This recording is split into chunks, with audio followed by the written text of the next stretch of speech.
വണ്ടിയുടെ ബ്രേക്കും പോയി, സ്റ്റിയറിംഗ് റോഡും പൊട്ടി. താനാണെങ്കിൽ നടു റോട്ടിലും. രക്ഷപ്പെടുത്താനായി കൈക്രിയ അല്ലാതെ മറ്റൊരു മാർഗവും ഞാൻ വേണ്ട സാർ, ബ്ലാക്ക് കോഫിയാ പതിവ്. ഇരിക്കട്ടടോ. തന്റെ പഞ്ചിങ് വെയിറ്റ് കുറഞ്ഞോന്നൊരു സംശയം. ഇടിക്കൊന്നും പഴയ ബലം പോരാ.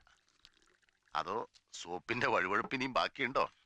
അതുകൊണ്ടല്ല പണിക്കർ സാർ, സാറിന്റെ മാത്രം ഏജിംഗ് പ്രോസസ് ഡിസെൻഡിങ് ഓർഡറിലാണെന്ന് തോന്നുന്നു. ബ്ലോക്കിങ്ങിന് പഴയ അതേ പെർഫെക്ഷൻ. എന്ത് കാര്യം? ദാ കണ്ടില്ലേ, തോക്കിന്റെ തുരുമ്പ് തുടച്ചും കള്ളന്മാരെ പേടിച്ചോർക്കൊഴിയുന്ന കോന്തന്മാർക്ക് അലാറം ഉണ്ടാക്കി കൊടുത്തും പിഴച്ചു പോകുന്നു. കുടുംബം ഇല്ലാത്തതൊരു ഭാഗ്യം. ഒരു DGP ആയി സർവീസ് എക്സ്റ്റൻഷനും വാങ്ങി സാർ ഇവിടെ കലക്കുന്നുണ്ടാകുന്ന ഒരു ആശ്വാസമായിരുന്നു ബംഗാളിൽ നിന്ന് നാട് കടത്തപ്പെടുമ്പോ എനിക്കുണ്ടായിരുന്നത്. പെൻഷന്റെ കാര്യം പോലും കോടതി. ASP പോസ്റ്റിൽ ഒരു compulsory retirement. Criminal trials and modus ഓപ്പറാൻഡിയുടെ പോലീസ് അക്കാഡമിയിലെ സ്ഥിരം വിസിറ്റിംഗ് പ്രൊഫസറായ അങ്ങേക്ക് ഈ പതനം പാടില്ലാത്തതാണല്ലോ. നോർമൽ കോഴ്സിൽ അത് പാടില്ലാത്തതാണ്. പിന്നെ ഏജിംഗ് പ്രോസസ് താൻ പറഞ്ഞതുപോലെ ഡിസെൻഡിങ് ഓർഡറിലായതാവാൻ കുഴപ്പം. നമ്മുടെ പഴയ ഹോം മിനിസ്റ്ററുടെ ഒരു പഞ്ച് ഞാനൊന്ന് ബ്ലോക്ക്. നിങ്ങളുടെ ഈ കോഴ്സും കഴിഞ്ഞ് വന്ന വരവിന് ഞാൻ ഈ പയ്യൻ ഷെട്ടിയുടെ ചത്തുപോയ തന്ത ഷെട്ടി ഉണ്ടല്ലോ, വീരേന്ദ്ര ഷെട്ടി, അവനെ ഓൾമോസ്റ്റ് ഒരു പൂട്ടിയതാ. വക്കാലത്തിനൊന്ന് പാതിരാക്കി തന്നെ എത്തി ആഭ്യന്തരൻ. എന്റെ തൊപ്പി പോയി, ഷെട്ടി പൊടിയും തട്ടി വീട്ടിലും പോയി. എടോ, ഈ നെഞ്ചാങ്കൂടിന്റെ നടുക്ക് ഇവിടെ തെക്കൻ കളരിപുറപ്രകാരം ത്രിശങ്ക് പുഷ്പം എന്ന് പറയുന്ന ഒരു മർമ്മസ്ഥാനമുണ്ട്. അവിടെ 20 കൊടുത്താൽ കിട്ടിയവൻ ഒരു മണ്ഡലം തേക്കിയാലെന്നാ പ്രമാണം. കൃത്യം 40ന്റെ അന്ന് ചങ്ക് പഴുത്ത് ഷെട്ടി കാഞ്ഞു. പിടിച്ചപ്പോഴേ കൊടുത്തു അല്ലേ റൊക്കം. പിന്നത്തേക്ക് വെച്ച നടക്കേലെന്നൊരു ഊഹം ഉണ്ടായിരുന്നു എനിക്കന്നേ. അച്ഛനേക്കാൾ ഒരുപാട് വളർന്ന മകൻ നരേന്ദ്ര ഷെട്ടി ഏറ്റെടുത്തിരിക്കുന്ന ടാസ്ക് ബിയോണ്ട് യുവർ ലിമിറ്റ്സ് ആണോ എന്ന് ഞാൻ സംശയിക്കുന്നു. അത്രയ്ക്ക് ഉയരെയാണെന്നവൻ. വേരും ശിഖരവും ഒക്കെ താഴേക്കും മുകളിലേക്കും ഒക്കെ വളർന്നങ്ങ് കാണാമറയത്തെത്തി. തന്റെ കയ്യിലുള്ള പോലീസ് ഫോഴ്സ് ഒക്കെ വെറും ഉണ്ണാക്കന്മാരാടോ. അവരെ വെച്ചൊരു പുല്ല് നടക്കില്ല. ഒരവനെ വിശ്വസിക്കാൻ കൊള്ളില്ലെന്ന് മനസ്സിലായില്ലേ നല്ലവണ്ണം? ഇല്ല സർ, ഐ ക്യാൻ. എന്റെ ഗുരുനാഥനായ പണിക്കർ സാറ് പോലും ഒരിക്കൽ തോറ്റ കളിയിൽ ഐ വിൽ എന്ന് ഞാൻ പറഞ്ഞാൽ അത് അഹങ്കാരമാണെന്ന് കരുതരുത്. ആഗ്രഹമാണ് സർ, ഒരാഗ്രഹം. ചോറ് തരുന്ന കാക്കയോടുള്ള ആദരം. ചുമ്മാ ഒരു ബെസ്റ്റ് ഓഫ് ലക്കോ കീപ്പിറ്റപ്പോ പറഞ്ഞ് തന്നെ എരിയേറ്റിയാൽ ഞാനും വേറെ പണിക്കന്മാരും തമ്മിൽ എന്താ വ്യത്യാസം? തനിക്ക് പറ്റിയ 2 കൂട്ടുകാരെ തരാം ഞാൻ. പോലീസുകാർ തന്നെ. ആദ്യം അവനെ തന്നെ പൊക്കണം. CI Gregory. കിറുക്കനാണെങ്കിലും ആള് നല്ലൊരു ഷാർപ്പ് ഷൂട്ടറാ. CI Gregory? അങ്ങനെ ഒരാളില്ലല്ലോ. സർവീസിലുണ്ട്, താനറിയില്ല. ഞാൻ അറിയാതെ എന്റെ കീഴിലൊരു സർക്കിൾ ഇൻസ്പെക്ടറോ? നോ. യെസ്, അവന് സ്വന്തമായ അങ്ങനെ ഒരു ഡിപ്പാർട്ട്മെന്റ് ഉണ്ട്. വ്യാജച്ചാരായ റെയ്ഡ് ഡിപ്പാർട്ട്മെന്റ്.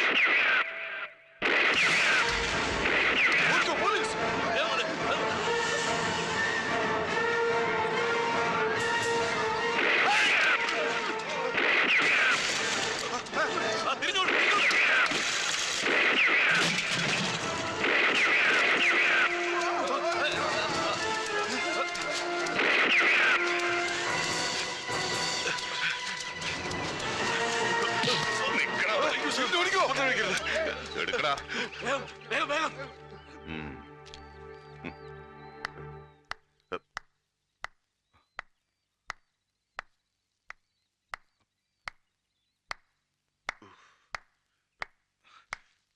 കാശ് ഒന്ന് പറ്റിക്കുന്നോടാ. സ്വന്തം കൺമുമ്പിൽ ഇങ്ങനെ ഒരു അന്യായം നടക്കുമ്പോ സസ്പെൻഷനിലാണെങ്കിലും എന്നെ പോലെ സത്യസന്ധനായ ഒരു പോലീസ് ഓഫീസർക്ക് അയാളുടെ കടമ ചെയ്യാണ്ടിരിക്കാൻ പറ്റുമോ? അതല്ലേ സാറ് ചാർജ് എടുത്തോടെ ധൈര്യമായിട്ട് ഞാൻ ഈ റെയ്ഡിന് ഇറങ്ങി തിരിച്ചത്. കുഴപ്പം നമ്മുടെ ഡിപ്പാർട്ട്മെന്റ് സാർ. കൈക്കൂലി ചൊളമാതിരി എണ്ണി മേടിച്ചോണ്ട് അഴിച്ചു വിട്ടിരിക്കല്ലേ ഇവന്മാരെല്ലാം. ഓഹോ, പഴയ സൂപ്രണ്ടും കണക്കായിരുന്നു. കൊറേയൊക്കെ ഞാനും കേട്ടിരിക്കുന്നു പുള്ളിയെ കുറിച്ച്. കേട്ടതിനേക്കാളൊക്കെ മഹാപോർണ. ഈ വാറ്റുകാരെയൊക്കെ ഞാൻ ഒതുക്കി ഒരു വഴിക്കാക്കിയത് സാറേ.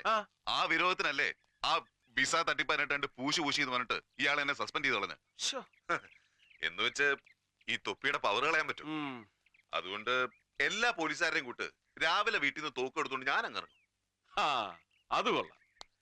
താൻ ഇങ്ങനെ ദിവസവും രാവിലെ തോക്ക് എടുത്തോണ്ട് ഫ്രീ സർവീസിന് ഇറങ്ങിയാൽ വീട്ടു ചെലവിന് എന്ത് ചെയ്യും? അതാ പ്രശ്നം. തൽക്കാലം ഒരു 1.5 മാസം ഇത് വെച്ച് പിടിച്ചു നിൽക്കാം അല്ലേ? അല്ല അത് പിന്നെ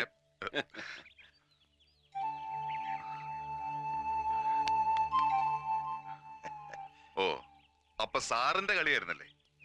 ഇടിവെട്ടി നിൽക്കുന്നതിനെ പാമ്പിനെ വിട്ട് കടിപ്പിക്കുന്ന കാലൻ. നമ്മൾ ഇരിപ്പ് വശം എന്നോട് ഈ പണി ചെയ്യേണ്ടായിരുന്നു. ഞാൻ നിനക്കിട്ട് എന്ത് ചെയ്തു എന്നാ നീ പറയുന്നേ? സാറ് നിന്റെ സസ്പെൻഷൻ ക്യാൻസൽ ചെയ്യാൻ പോവുക.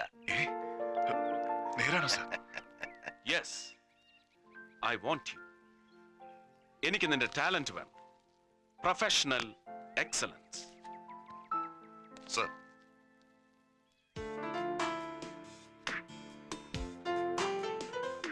എന്നിട്ട് സസ്പെൻഷൻ പിൻവലിപ്പിച്ചിട്ട് അയാൾ എങ്ങ് തിരിച്ചെടുത്തു.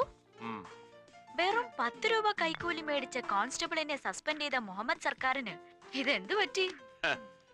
ഈ പെരുങ്കള്ളനെ പിടിക്കാൻ പോകുമ്പോ അരക്കള്ളൻ കൂടെ ഉള്ളത് നല്ലതാണ്. തിയറി എന്റെ അല്ല, പണിക്കർ സാറിന്റെ. ശിഷ്യന് നല്ല ഉപദേശം കൊടുക്കുന്ന സാറ്. വെറുതെ അല്ല അങ്ങേര് പുറത്തായത്. അല്ല, ഞാനൊന്ന് ചോദിക്കട്ടെ? ചോദ്യം വരട്ടെ. സ്മാർട്ട് ഫെലോ, ഇവനാണ് ശരിയായ പ്രസ് ഫോട്ടോഗ്രാഫർ. അല്ല, എനിക്ക് അങ്ങോട്ട് അസൂയ സഹിക്കുന്നില്ല. എനിക്ക് കഴിഞ്ഞില്ലല്ലോ ഇതുപോലൊന്ന്. എന്താണ്? Did you ever notice this? What? എന്താ ഇതിന് ഇത്ര പ്രത്യേകത? Challenge. Find out. Break the suspense. Ow! Look. ദാ ഇതില് blood spot ഇതുവരെ മാത്രം. But here it's spread all over the forehead and then it's coming right across the bridge, flowing down, down, down. ഓ, ഒരാനക്കാരി. വെടികൊണ്ടാ ചോര വരും, സ്വാഭാവികം. പക്ഷെ വെടിയേറ്റ ഓൺ ദ സ്പോട്ടിൽ in the very next മൊമെന്റിൽ ഇങ്ങനെ ഒരു ഫോട്ടോഗ്രാഫ് എടുക്കാൻ ഒരു ജേർണലിസ്റ്റിനും ഭാഗ്യം ഉണ്ടാവില്ല. പക്ഷെ ഇയാൾക്കത് കിട്ടി, മാതൃരാജ്യം ഫോട്ടോഗ്രാഫർക്ക്. ബാക്കി എല്ലാവന്മാരും അൺലക്കി സ്റ്റുപ്പിഡ്സ്. സംഭവം കഴിഞ്ഞ് 2-3 മണിക്കൂർ കഴിഞ്ഞെടുത്ത പടങ്ങൾ എല്ലാം ഒരേപോലെ. ഞാൻ പണ്ട് ഡൽഹി റൈറ്റ് കവർ ചെയ്ത പോലെ. മാതൃരാജ്യം ഫോട്ടോഗ്രാഫർ മർഡർ നടന്നപ്പോ തന്നെ ഓൺ ദ സ്പോട്ടിൽ ഉണ്ടായിരുന്നിരിക്കണം അല്ലേ? എന്നാലല്ലേ ഇത്തരം ഒരു ഫോട്ടോഗ്രാഫ് എടുക്കാൻ പറ്റൂ.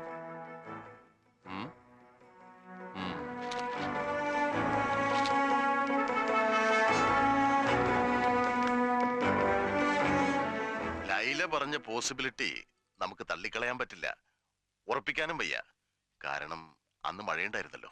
മഴ നനഞ്ഞതാണോ അതോ ഒറിജിനൽ ബ്ലഡ് ആണോ എന്നറിയാൻ ഈ ഫോട്ടോഗ്രാഫിന്റെ നെഗറ്റീവിന്റെ ബ്ലഡ് സ്റ്റെയിൻ ഇന്റൻസിറ്റി ചെക്ക് ചെയ്യണം. ഈസി. പത്രോഫീസ് റെയ്ഡ് ചെയ്ത് നെഗറ്റീവ്സ് പൊക്കുക. നോ, യഥാർത്ഥ കുറ്റവാളിക്ക് രക്ഷപ്പെടാൻ അപ്പൊ പഴുതായില്ലേ? സർ, ഇതേ ഫോട്ടോഗ്രാഫ്സ് വെച്ച് ബ്ലഡ് സ്റ്റെയിൻ ഇന്റൻസിറ്റി കമ്പ്യൂട്ടറിൽ ചെക്ക് ചെയ്താലോ? എനി റിലയബിൾ കമ്പ്യൂട്ടർ എഞ്ചിനീയർ ഉണ്ടോ? Yes, here comes your third മാൻ, ഗുരുമൂർത്തി. അയ്യേ, ആ ട്രാഫിക് സിഐ ഗുരുമൂർത്തിയോ? നമുക്ക് എന്തിനാ സാറേ കുഴിമടിയനെ? അതേടോ, പക്ഷെ ആൾ ഒന്നാന്തരം ഒരു കമ്പ്യൂട്ടർ എഞ്ചിനീയറാ. ഉരുട്ടു ബുദ്ധി. രാവിലെ ട്രാഫിക്കിൽ വന്ന് സൈൻ ചെയ്തൊരൊറ്റ മുങ്ങല. പിന്നെ പൊങ്ങുന്നത് ഭാര്യയുടെ കമ്പ്യൂട്ടർ പോയിന്റിൽ.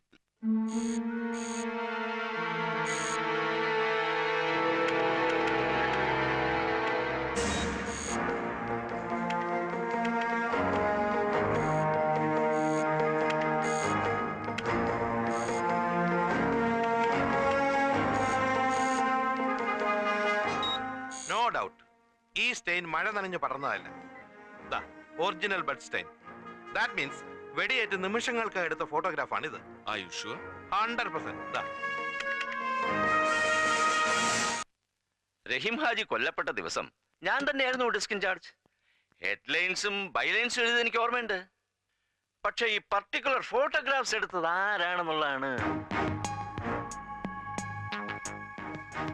ബാലേന്ദ്രൻ ക്രിക്കറ്റ് ടെസ്റ്റുമായി മദ്രാസിലായിരുന്നു. ഓ, ബിജു വർഗീസ് ആയിരിക്കും. അവനല്ല, അയാൾ സ്കൂട്ടർ ആക്സിഡന്റ് കഴിഞ്ഞിട്ട് ലീവിലായിരുന്നല്ലോ. പിന്നെ ആരാണ്? ഇവിടെ ഡാർക്ക് റൂം ടെക്നീഷ്യൻസ് എത്ര പേരുണ്ട്? 3. എന്താ? അവരോട് അന്വേഷിച്ചാൽ അറിയാലോ ആരാണെന്ന്. അതെങ്ങനെ? ഫിലിം പ്രോസസ് ചെയ്യുന്ന ടെക്നീഷ്യൻസിന് എപ്പോഴും നെഗറ്റീവ് കണ്ടാൽ നിത്യപരിചയമുള്ള ഫോട്ടോഗ്രാഫേഴ്സിനെ തിരിച്ചറിയാൻ കഴിയും. അതായത് നെഗറ്റീവിന്റെ thickness, selection of angles, lighting pattern, shutter speed, diaphragm, film. ഇതൊക്കെ ഓരോ ഫോട്ടോഗ്രാഫേഴ്സിനും ഓരോന്നായിരിക്കും. സാറ് പറഞ്ഞ ബാലചന്ദ്രന്റെ രീതി ആയിരിക്കില്ല ബിജു വർഗീസിന്.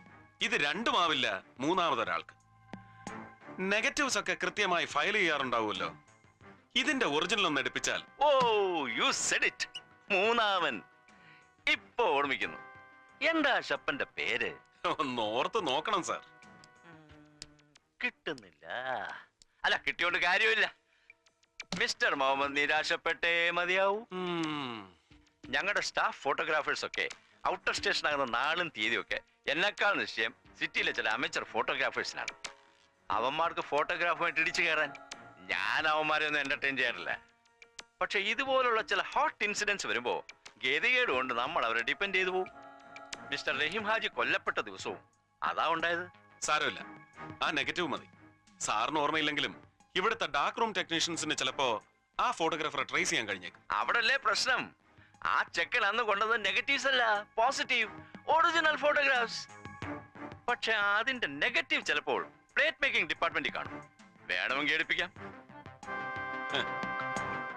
പക്ഷേ അത് വെച്ച് ആ ഫോട്ടോഗ്രാഫറെ ട്രേസ് ചെയ്യാൻ ഈ ടെക്നീഷ്യൻസിന് കഴിയുമെന്ന് എനിക്ക് തോന്നുന്നില്ല.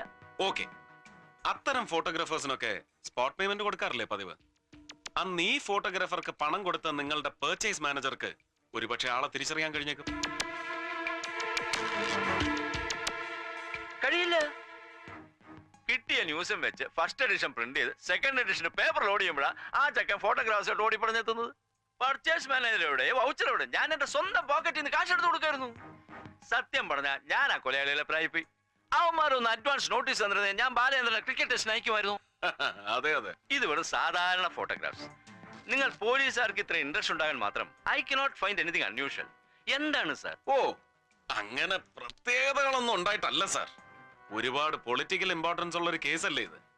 കൊന്നവനെ കിട്ടിയില്ലെന്ന് വിചാരിച്ച് ചുമ്മാതങ്ങ് ഫയൽ ക്ലോസ് ചെയ്ത് വെക്കാൻ പറ്റൂ? പത്രക്കാരടക്കം നാടിളക്കിയ ഒരു ജഗപൊക ദേവിനെ അവിടെ വയ്ക്കും. Okay sir, welcome.